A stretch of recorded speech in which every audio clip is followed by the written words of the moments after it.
Hello, everyone. We're in week two, the dramatic second week of the general election campaign. I'm John Potter. I'm the producer and I host the Lib Dem Podcast. And with me once again is Mark Pack from the Nevermind the Bar Charts podcast, noted author and the host. Not the host, I've already said he's the host of the Nevermind the Bar Charts podcast. He's actually the party The president as election's well. getting to you already, John, It isn't is. it? There's too many things to juggle. That is exactly what it is. Hello, Honestly. Mark. Welcome again. Lovely to join you again. But very excited, we have a couple of newbies Mm. on the podcast as Mhm. well. Firstly, we have Victoria Collins, who is our target candidate for the very exciting constituents of Harpenden and Berkhamsted. How are you doing, Victoria? Thank you for having me. We've been trying. Take you a break from the campaign trail. We won't keep you long because otherwise, Yeah, I'm back out. I'm back out straight away. Yeah. But obviously, me and Victoria have been trying to get this organised for a very long time for her to come on the podcast. So this is really exciting. And joining us for his first also appearance is Colin Eldridge, who was a former target seat candidate and obviously a very good friend of Tom Morrison up in Cheadle as well. Hello, Colin. Yeah, candidate in Liverpool Wavertree, target seat, lost to Luciana Berger, who ended up being one of us. So famed for that. I was a candidate in Liverpool twice, 2005, 2010.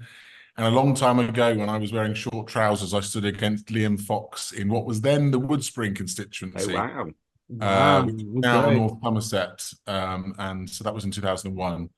And, So, and yeah. those watching this on YouTube will be thinking, but Colin, you don't look nearly old enough to have done I know. all that. I was very young, but at the time I was the youngest councillor in Britain when I stood in. In fact, I think I stood for election 6 times before I was 30. Wow.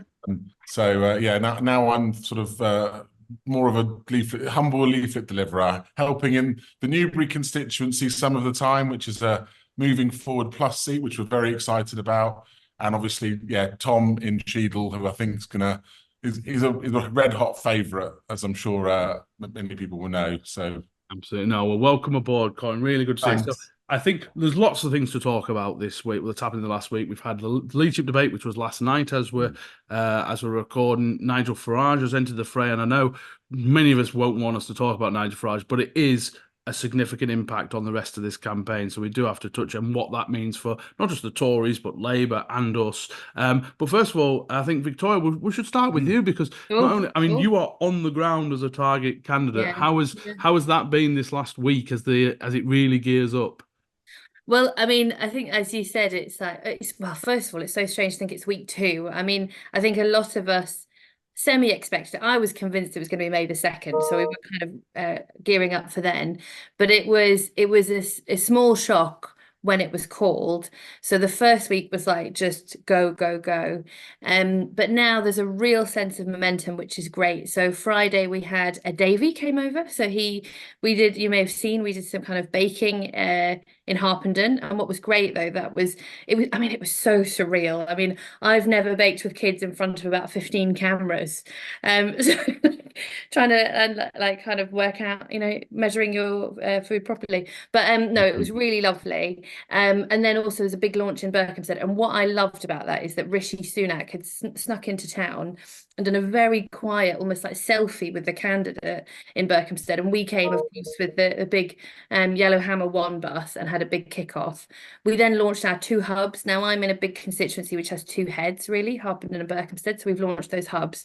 And it's really exciting, that sense of momentum. But what I'm very conscious about is the fact that actually, sadly, what the Tories have done is really broken down that trust. And a lot of people are still disillusioned. So that the next few weeks for me, it's really important that we keep talking to as many people as possible because it's not in the bag yet. There are so many people who just go, actually, I'm not sure what to do. You all seem the same, but we know that actually once we speak to them, they're like, actually, I do know who you are. We need to make that difference. So for me, it's keeping that momentum up, bringing people over, and also showing that the Lib Dems are the ones who can beat the Conservatives as we know it, as the media drowns us out or can, is to keep that ground game alive and make sure we win on the 4th of July. I suppose, Mark, we always talk about the value of canvassing as being one of the best indicators of a winning campaign. But in an election where I think 50% of the population have yet to decide which way they're going to vote, this is now beyond crucial. Yeah. And I think Victoria hasn't mentioned the best reason to go canvassing in her constituency, because I think I've got it right, haven't I? That the village of Aldbury is just within Yes, your it constituency, is. Yeah. which may not be a name that's familiar to people, but if you see it, the odds are you'll recognise it from episodes of Doctor Who or the Avengers. It's almost got this quintessential English village look with Yeah. the couple of pubs and the village green. It is one of the most filmed sort of villages, isn't it? And so, yeah, so perish the thought there are any Liberal Democrat canvassers who are fans of such TV shows. But if they just happen to be, Yeah, definitely, you've just definitely made Victoria's seat is the one to head to. you've just made me think. Like, I think one of our campaign strategies today will be pull out all of the major film scenes and just call all the people who are fans of those to get. Actually, oh no, I do hope nobody organising Ed's tour has actually realises that, because just think what props Ed might turn up with next time. Ed Davey In a as Doctor TARDIS. Who. Ed Davey popping out of a TARDIS. Can we Well, put you for a How yellow else do you transport TARDIS? all the bar charts around the country? You need something that's bigger on the inside to be able to fit all the bar charts in. So I will say, just quickly, so actually, one of the doors I knocked on about 3 weeks ago, I opened the door and there was a Dalek, a full-size Dalek in the hallway. So, like, this is definitely a thing we can do. So we'll come back to that, John. That'll be I film apologise that the party's recently produced canvassing guide didn't include a section on what to do if the door is answered by A, a Dalek, B, a Sontaran, Yeah, exactly. C, River Song, D. Exactly. I mean, Colin, what's been your impressions of the last week as we've moved forward and it's proper? I mean, because like Victoria said, the first week it's almost like kind of mad panic. We've got to hit those Royal Mail deadlines, and now it's kind of right. Stuff is off to print. Let's go. So I think that you still kind of reflect on the fact that the Tories did sort of a surprise election, and actually we weren't surprised. I mean, it's super impressive.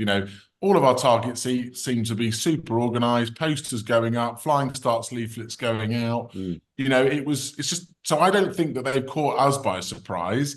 To go back to a point that you were going to talk about, I think Reform were the party that were most caught out by this. I mean, they have probably very limited organisation, and they just weren't ready or prepared, and that's why we've seen the kind of Farage he is going to circus.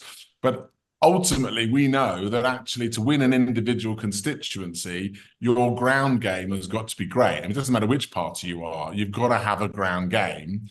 And so where we are prepared and organised, we're doing a great job, right? Even in seats perhaps like yours in Preston, which is not a target seat, but we've got a campaign to run and we'll have hopefully a real progression.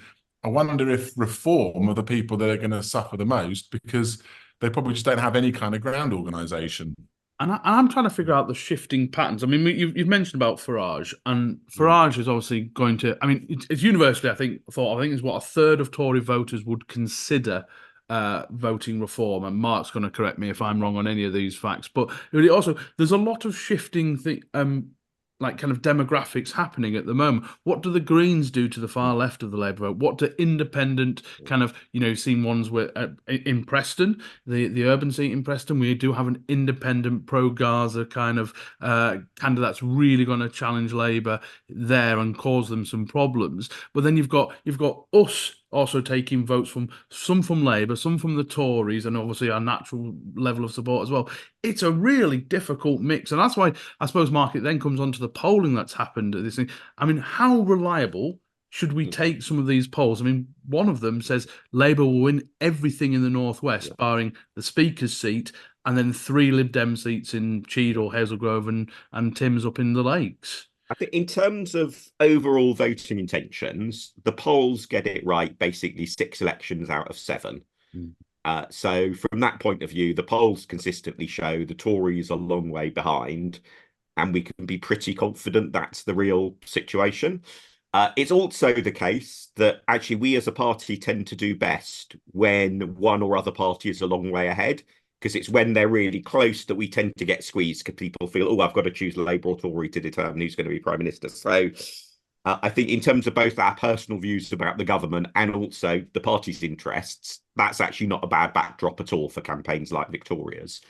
there are a lot of MRPs out at the moment, and MRPs are not some special magical source of wisdom. They're a very sophisticated, complicated tool that you can do well and you can do badly. I think some of the MRPs that I've looked at have very eyebrow rising individual constituency results, and you sort of think, hard to believe they've got their model right. On the other hand, the YouGov MRP, for example, has a pretty good track record, not perfect, but pretty good. So I think it definitely is the case that it looks like the distribution of votes is such that people like Victoria have a really good chance that we can definitely buck the trend in our targets. And that's something the MRPs weren't saying in 2019. So it's not just me, because I'm party president in an election campaign, having to talk up the party. I think they genuinely, this shows that if we get it right, there is a real opportunity.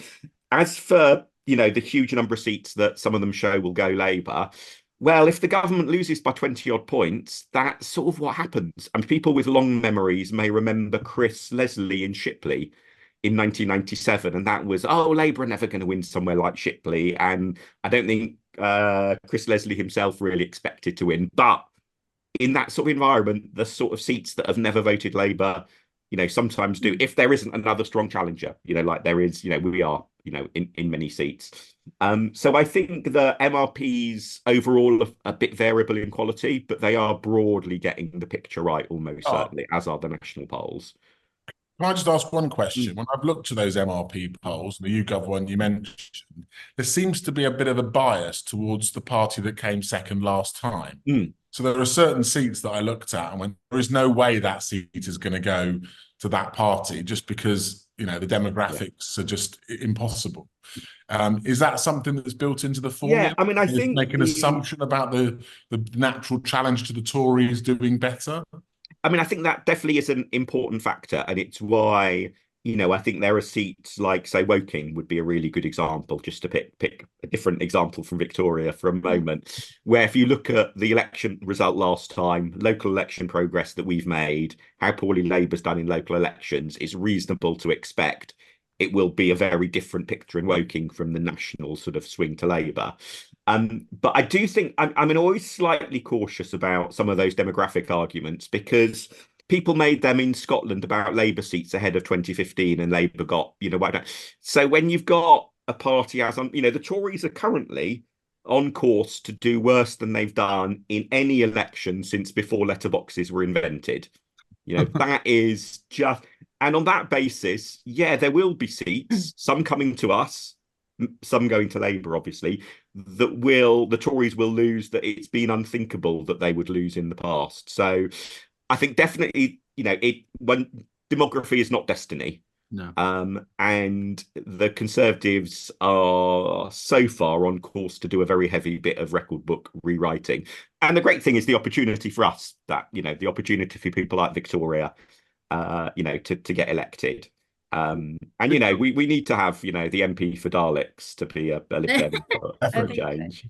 I just want to jump in though, so because my seat is also, it's a really exciting one because it's brand new, but it's made up of 3 seats, and one of those seats, the Conservative MP last time stood as an independent.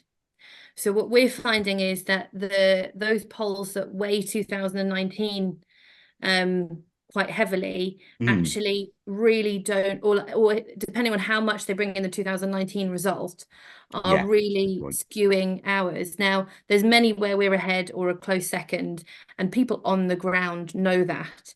But I think it's also just highlighting that, especially when there are boundary changes, and there's a seat like mine, which is such a big boundary change, that actually it's good to see that. But my work on the ground is to show, actually, if we look at the 2019 result in Harpenden, if we look at our locals, if we just, people know here that we're the ones to beat, is actually focusing more on that, to make sure that it pushes through some of those, because the Conservatives are also using, there's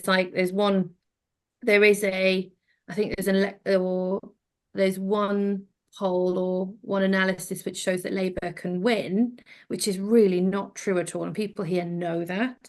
But the Conservatives are pushing that agenda clearly to split the vote. So I just wanted to highlight that in new seats like mine, it can be a bit more complex, especially when you had a 2019 result, which was also slightly different. Yeah. But it can also And be also, particularly where the boundary changes bring in somewhere that we've not really worked in the past. I was looking in some detail at some of the canvassing figures from one of our MP's constituencies that has some new territory brought in last night, and the canvassing is really good. And you sort of first you think, well, is this just someone being, people being over optimistic? But then you sort of look at the sort of area it is, and you think, well, it's a sort of area that could and should have voted Lib Dem previously, but because it was just next to a seat we were filing all our resources in, it got almost no campaigning, and now it's getting the full on. And I think that applies to big chunks of your seat as well, Victoria, doesn't it? That we're really working them now in a way we didn't a few years back. And I think it's important to remember that most of the population, while lots of the population aren't engaged with politics in the absolute minutiae, and we are the weirdos in this. Obviously, we have to remember. Speak for yourself. No. I'm proud of it. I'm proud of it. When you have to issue a warning that too many canvassers may go to a Dalek-infested village, we know that we are the strange people in the room. I'm going to use that to my advantage. I shudder to think what thumbnail you're going to put on this podcast. No, that's right, absolutely. But what's interesting is someone like Hazel Grove, which has only had very minor changes there. But, one of those polls had Labour coming out as winning it, which is clearly, utterly nonsense.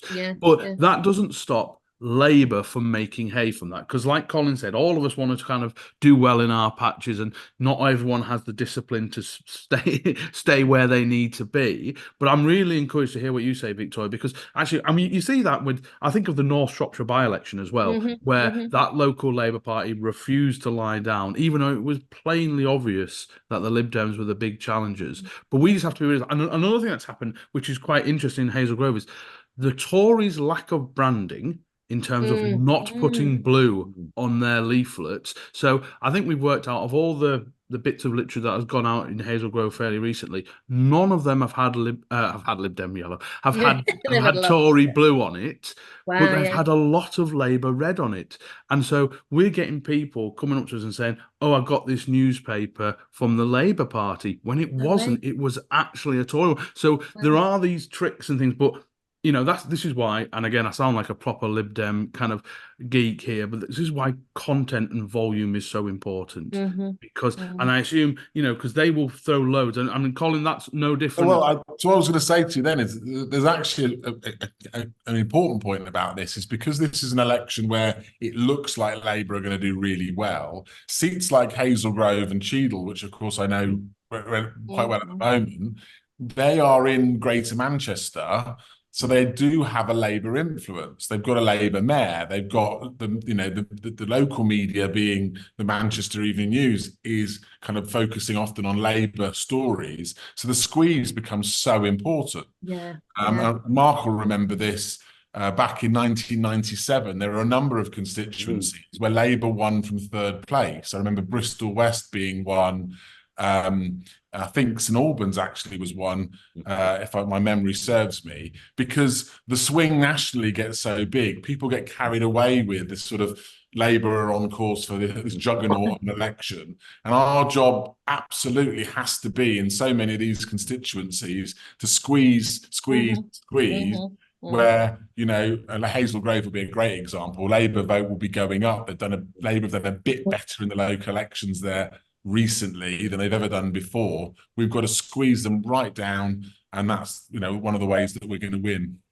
Yeah, actually, your reference to the Greater Manchester media market is actually a good illustration as well of why we all benefit from winning in our target seats, even if we don't live in the target seats. So if we get one, hopefully two MPs elected in Greater Manchester, voters all across Manchester will hear and see more of the Liberal Democrats because we've got Liberal Democrat MPs in that media market. And so the next time, one of our local teams is fighting to win a council ward off Labour on, say, Manchester Council, having had a Lib Dem MP elected a few miles away will benefit them. It will help them. And that's, I think, a really important thing to remember, is that, we want John to do wonderfully well. We want the hilarity of the other parties mixing up their nomination papers and John worrying, therefore, that he's going to become an MP. But also, we get two or three, we come out of this general election with 2 or 3 MPs in the Northwest, having taken a step forward from just the one at the moment.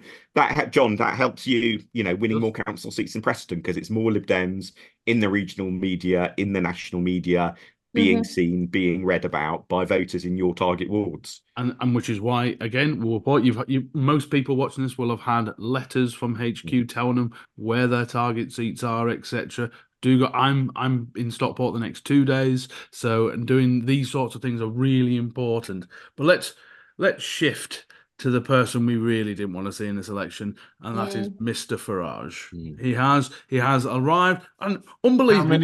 How many people cheered yesterday when they saw that he'd had a milkshake thrown over him? You know what? Be honest. I'm one of those things. I didn't cheer because I think it makes him into the martyr that he always pretends to be for me. I think, obviously, there is an amusing thing of a banana milkshake hitting, but I just thought, don't throw anything at politicians, because it just encourages other people to do it.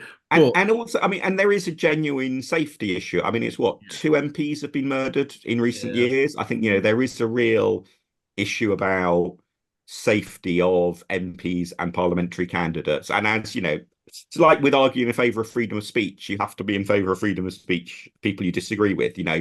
Basic physical safety for people taking part in politics is important. Because actually, one of the few things I would say in Nigel Farage's favour, one is he supports electoral reform.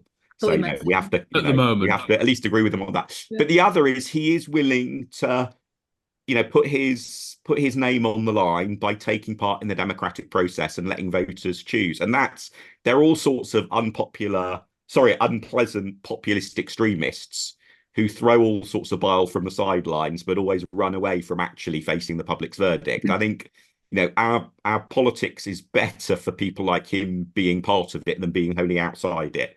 And I suppose if you believe in electoral reform, and this was the argument you have to think, is that, yes, first past the post stops us from getting the representation, but it also stops whether it was the BNP back in the day. But that doesn't go away, that support. It just morphs into... So the BNP morphed into UKIP, which has now morphed into the Tory party. A lot of that vote doesn't go. It just changes its location. But so Farage there is a series of the population that believes in Farage, what he stands for, and to deny it just lets it fester and grow. But he is in now this thing. I will say, I'm absolutely sure, Mark, he only stood because he's done private polling in Clacton, thought he could. He pretty much knows he's going to win, or has a good guess of it. But what it does do is bring in an element. Now, Victoria, as someone who's taking on the Tories here, what do you think? Because there might be, lots of Tories that think, well, I'm either going to be Conservative or I'm going to vote for Victoria this time as the Dem child. What do you think reform and Nigel Farage prominence is going to do to that kind of Tory switching vote? Well, I think so. We've had a reform candidate for a small while. What's interesting though is and I think we all know this, is that the reform vote has become that protest vote, and to be honest, it's not that strong here in Harpen and Berkhamsted. What is the strongest is actually people who are disillusioned and just don't know where to go. That's where most people just say. And actually, it's a lot of, I think, soft Tories who I think would like to come to us, but that's why that canvassing is so important. But what I think we found is that it's people who they're just kind of almost giving up and want to change things. And that I think Nigel Farage and the reform vote is actually shaping Tory policy more than anything else. So what we see is that they're trying to focus on the kind of local stuff. We see nationally as well. I think everything they're doing on immigration is clearly to try and bring those voters over. So interestingly, it's more watching what the Tory party do, and here locally is to say, actually, if you want to change, maybe I'm the woman to vote for, but if not, is to think about. There are some reform voters. I just say thank you very much and leave them to it, but there haven't been that many, quite frankly. There are some reform voters who are basically anti-politics, aren't they? And so there is a possibility of winning them over. Yeah, Yeah, because it's this what's so interesting is sometimes I open the door and you feel this, or well, they open the door, you feel this frustration, and all I'm there is to listen and say, okay, well, actually, here's my leaflet. If you've got any questions, and I kind of start to walk away, but then they go, actually, I'm just really frustrated, and they just want to be listened to by politicians, or they want to feel like someone cares, and that's what I find so interesting. That sometimes that protest vote is because they felt ignored for so long. It's not necessarily because they buy into the policies, but because they want someone to be there for them. And that's what I try and get across on the doorstep for those voters that are in the right line to potentially vote Lib Dem. And I suppose I remember because during the coalition when I was, when I kept my council seat, at times you just got to let people vent. And when you're thinking, and actually there was a big thing is once they vented and actually said, right, I've got over my whatever anger about this, that, and the other. I'm now ready to give you a fair hearing and stuff like that. And I think, again, this is, the power of canvassing is that it allows people to get that out of the system almost. And then you can try and engage on what you want to engage with. But I'm really interested, Colin, in what you think. There's loads of talk about how it splits the right vote, Reform and Nigel Farage. But actually, I'm really interested in what it does to Labour. Now, because I think what Victoria said is actually spot on. That okay, there is a group of voters out there that are, probably previous. They're fairly right wing. They're fairly potentially BNP type voters. But I think that's quite a small group of people, actually. I think there's a large group of people who are just incredibly frustrated, incredibly kind of, we can call them anti-politics. They just don't feel like democracy is working for them. And, whether we like it or not, Farage gets the media attention. He says some outrageous stuff sometimes, but really he's speaking to a narrative of these people that feel that they aren't being listened to. And if we look at, the previous election, a lot of those sort of blue wall seats that we saw, sorry, red wall seats, I should say, we saw in the north going blue was partly, I think, about this whole narrative, people not being listened to, feeling like that, having been Labour for generations, they weren't getting that voice heard. I think it's the same reason that SNP swept Scotland, because there was a sense that Labour weren't listening to them or weren't understanding their frustrations. And so I guess for our point of view, Victoria's made a great point, I think, which is that the more we can engage with the public, and you said it, John, about your council seat, the more we can engage, canvass, connect, the more we can, perhaps feed into some of this anti-politics vibe that's there. And it's really important, from my point of view, is not to look down or sneer at people's choices. And again, I think of Burnley. This was maybe 2 decades ago when the BNP had the same number of councillors as the Lib Dems and became within a hair's breadth of nearly becoming the opposition for the first time. And the Lib Dems stepped up and said, no, actually, because that was all about Labour has been taken Burnley for granted for so long. And it became a natural voice of apathy was to go with the BNP. But actually, the Lib Dems rolled up their sleeves and then took all those seats. And now, obviously, that they don't exist anymore. There isn't anything like that in Burnley now. And I think so. It's up to us to be that voice, Mark, and just say, if people are apathetical, which I completely get. But the way we do that is by actually campaigning, by being, you see it, where we campaign well, turnout tends to go up. Yep. And it's by listening to what matters to them and then finding the thing that overlaps between what we believe and what they're concerned about. And as you say, that can mean, therefore, and you saw this actually with both Labour and the Lib Dems in many areas when the BNP had their flurry of electoral success. Both Labour and Lib Dem policy outlooks, philosophies, etc., very, very different to the BNP. But both parties, in our different ways, were quite successful at taking the electoral fight back to the BNP by listening to what was of concern to voters and finding the overlap. And, in the Lib Dem case, it was very often about basic neglect of communities by a distant council, and therefore you can appeal to that. And I think that's important in winning over some of the people who voted Leave, who are willing to think about voting Lib Dem this time. They often think that Brexit hasn't gone well. They're unhappy with the overall record of the government.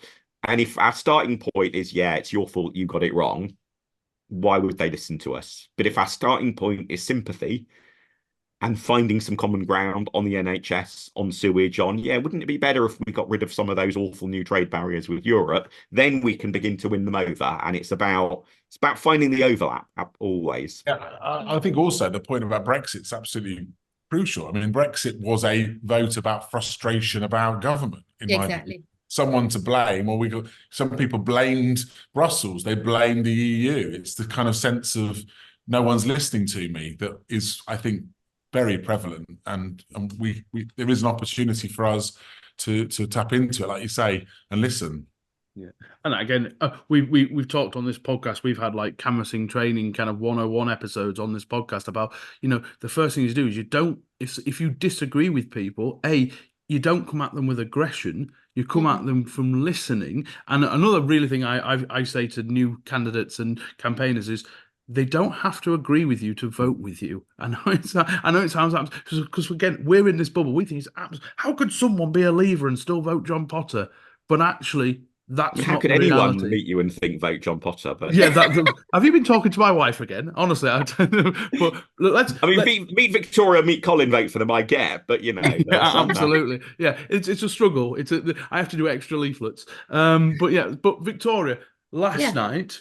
One of the big, I don't know whether you do think it's a set piece. We had the leadership debate between Keir Starmer and Rishi Sunak. I mean, firstly, did you watch it? And secondly, what were your thoughts? So I'm going to make a terrible confession, because right now I'm so focused on our campaigns. I was sorting out our canvassing, so I didn't see it, but I saw snippets and kind of the highlights from it. But I think one of the really interesting analysis is how, the 45-second answers is that actually there was a lack of real debate, and that it was like forcing again politicians to speak in sound bites.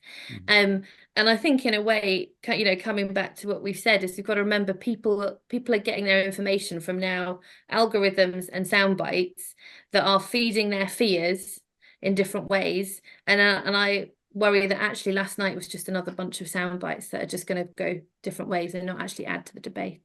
Well, I did. And Colin, Mark, did either of you watch the debate last night? Yeah, I assume Mark. I was typing data into a spreadsheet while listening. The perfect. Very Mark hack. Yeah, that's it, absolutely. But for me, Mark, it was. I actually thought Sunak came out punching more. I think he was clear. I mean, this is nothing new. He was very tetchy and irritable on most things that he does in terms of public speaking when he's challenged. But I think my biggest surprise was how unnerved Keir Starmer seemed. Yeah. Well, it made me feel really old, because there's this standard trope of, that you say more and more as you get older of, people aren't as good as they used to be and all of that. And it did just strike me that compared to sort of Cameron Brown Clegg, say, in 2010, it just, are those two really the best that our political system has to offer? Answer no, obviously, because of Ed. But, neither of them really, for all of the many, many things, I think Gordon Brown got wrong and he should be criticised for, he was clearly one of the preeminent political talents of his generation. And likewise, actually, I'd say that about David Cameron, not as much of an intellectual heavyweight as Gordon Brown, but he, you could sort of see, you can see it now with the stuff, the video clips he's done as Foreign Secretary of why, he's a former prime minister. I just thought both Sunak and Starmer were disappointingly second tier, really. And I suppose, Colin, I think I put on my local council's group WhatsApp. I said, well, it's better than Boris Johnson versus Corbyn, but not by much. Not by much. I mean, my kind of just general view is, I just think a bit like candidate debates that Victoria will be going to, in the kind of town hall where, actually what happens is it's the people in the audience are almost all people who've made up their mind. They're the politicos.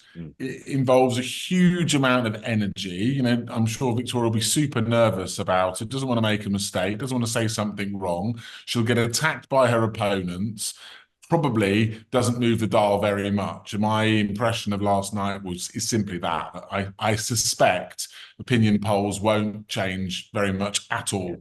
Very few debates do move the polls. I mean, that's the basic pattern of politics and debates. I mean, do you think Is it actually ever worthwhile doing them then, Mark? I mean, I suppose the idea is that you don't want to be seen to not do them. Yeah, I mean, I guess in a way, debates are a bit like actually general election manifestos, because manifestos very rarely alter the election result, because actually it's very rare for whoever's in the lead to even change during an election campaign. But both manifestos and debates, I think, have an important role, both in principle about what democracy's like and how it should work, but also in practice, because they're about, in part, setting the scene for after polling day. And so I think they do matter, but probably what matters most is not so much whether Sunak clawed back a bit of ground versus Starmer, but it's what the impression of Starmer that it helped set for what people's views are going to be of him as Prime Minister. And, at the moment, it looks like he is most likely to be Prime Minister, but will be Prime Minister starting in a very brittle sort of political situation. He will be Prime Minister, and very, very few party leaders, especially Labour leaders, get to be Prime Minister. So kudos to him for that, if that is what happens. But he won't have that sort of groundswell of initial, popularity that most new prime ministers do. And that perhaps is important for who knows what politics will bring next year. But, we might well look back on that as the debates did actually matter a bit in that sense. I think what debates can help is with morale of your own side. I mean, I think, if you have a great performance, your team have G'd up and you might get another 5 or 10% out of your team in the campaign. But I don't think they make much difference turning the dial, like we said, in terms of. So perhaps the real winner are the Lib Dems, because of all of us being fired up by being so put off by what we saw. I will say, it's interesting. I know I always use I have lots of family members who aren't massively political. And actually, I had a call from my old man up in Cumbria, and he rang me up yesterday. He goes, hey, he's not that keen on the stunts. I'll let that down. He's of an age, but he just went, I tell you what, that Daisy Cooper you've got so good. And I thought that was interesting, that she's actually cut across quite well, and how much she's been put to the front has been really interesting. But we're now going to go, our final bit of this episode is obviously what's coming in the week to come. So now, as we're getting, obviously, we'll know by Friday what candidates are where. And it is interesting how short a time period this is. And I got my forms in yesterday. But really, you're talking about some councils have given you maybe 3-4 days in order to get, and whether you get them wrong. So I do wonder whether some of independents and smaller parties will struggle to get get their forms in and get them right. But also, a really crucial thing is we are now pretty much, it's less than 2 weeks before the postal votes land. And in an apathetical kind of election, then actually people that you are very, very highly likely to vote are going to be absolutely key. So for you, Colin, this next week coming, what do you think are going to be the big issues that happen? Is it going to be what happens? I suppose also the next polls, what happens with Farage turning up? What's going to be the big thing for you? Yeah, so I think that there's two parts, isn't there? For the local campaigns and campaigners, there's, as you said, postal votes to think about, free posts to get organised. I mean, free posts can be an absolute kind of nightmare, and just trying to organise the boxes and getting all the stuff to the post office in the right order, the way they want it, and etc. etc. So there's a lot of work going on the ground, and I feel really for all the agents and organisers around the country who are, already sleepless, stressed, kind of having to organise all of that. I think on the national side of things, what I think is going to be interesting is if this pattern of polling continues, what do the Tories do? They are clearly going to lose at the moment, and simply to carry on with the same campaign for the next 4 or 5 weeks there'll be a lot more pressure coming on to change tack, different strategy. At the moment, it's very Sunak-centric. Will they start to bring other players in? Will the infighting happen? Will they, obviously there's some potential leadership candidates that might start flexing.